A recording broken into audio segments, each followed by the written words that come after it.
For a human's first 2 years, the brain grows at a staggering rate.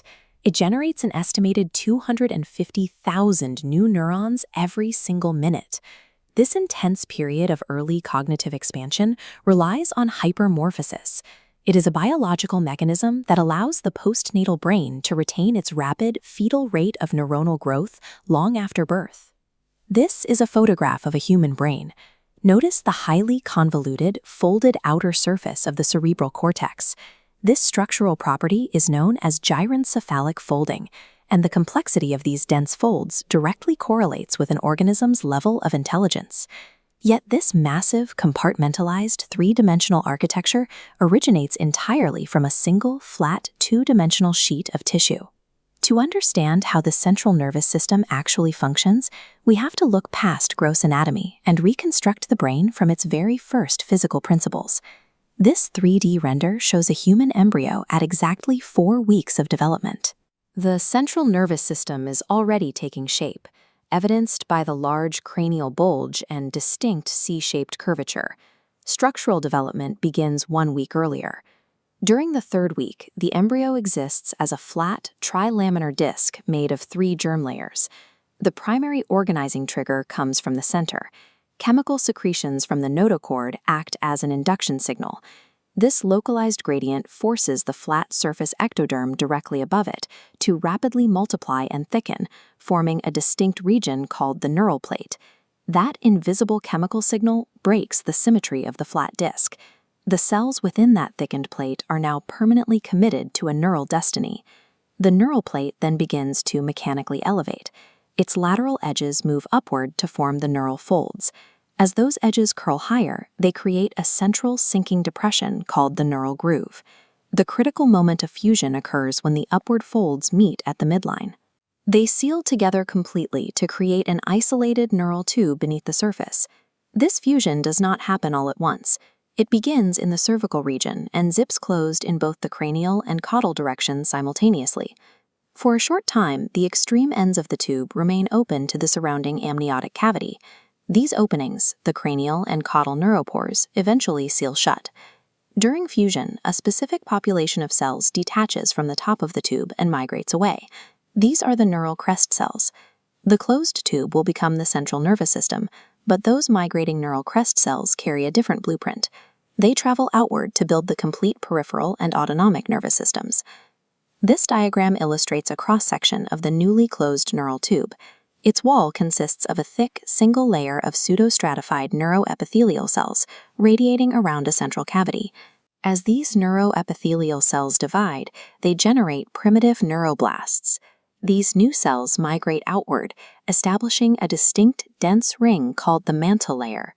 Because this mantle layer contains the dense concentration of neuronal cell bodies, it will eventually become the gray matter of the central nervous system.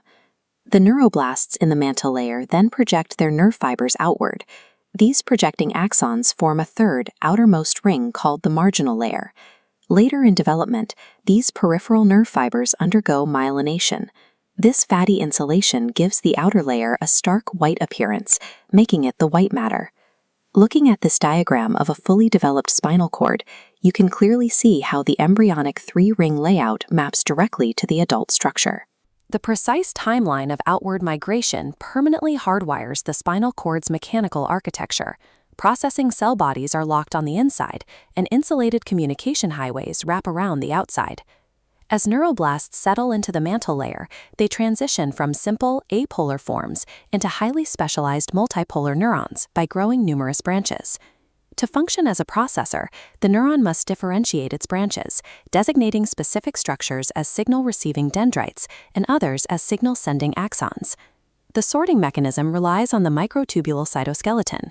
These internal tracks are built from alternating negative alpha and positive beta tubulin subunits. For an axon to function, its internal microtubule tracks must orient uniformly.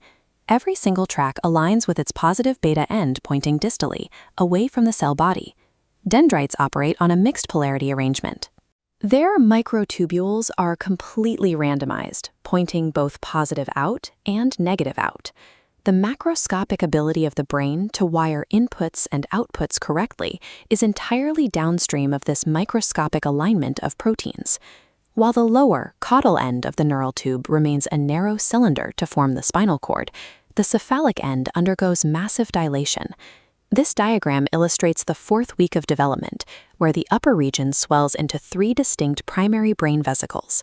These 3 foundational segments are the prosencephalon, the mesencephalon, and the rhombencephalon, which dictate the regions of the forebrain, midbrain, and hindbrain.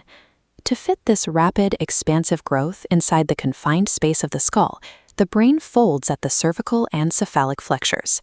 By the 5th week, as seen in this diagram, the initial 3 vesicles subdivide further, ballooning into 5 secondary brain vesicles. This table traces the final adult derivatives.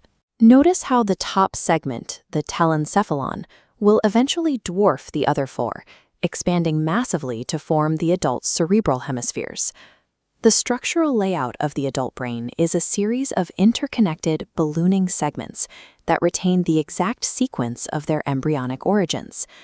Returning to the core of the neural tube, we have to remember that it was hollow from the moment it fused. That central cavity never closes. This diagram shows how that inner space expands to form the adult ventricular system, a series of fluid-filled chambers lined with ependymal cells. To build the brain's dense outer surface, millions of new neurons must travel all the way from this deep ventricular zone outward to the cortex. They rely on radial glial cells. These highly specialized structures function as both stem cells generating new neurons and physical guide wires spanning the entire thickness of the brain. The young neurons climb these radial pathways, migrating outward to precisely stack into the ordered 6-layered structure of the mature cerebral cortex shown here. The extreme complexity and gyrencephalic folding of the intelligent outer brain is completely dependent on the scaffolding cast outward from the fluid-filled spaces deep inside it.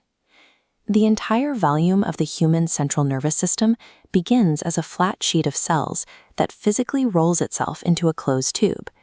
Inside that isolated space, microscopic rules, from protein alignment to strictly timed outward migration, organize the raw hardware of data processing. As the top of the tube expands into vesicles, it establishes the permanent, segmented geography of the adult brain. The architecture of human thought is a masterpiece of sequential spatiotemporal engineering.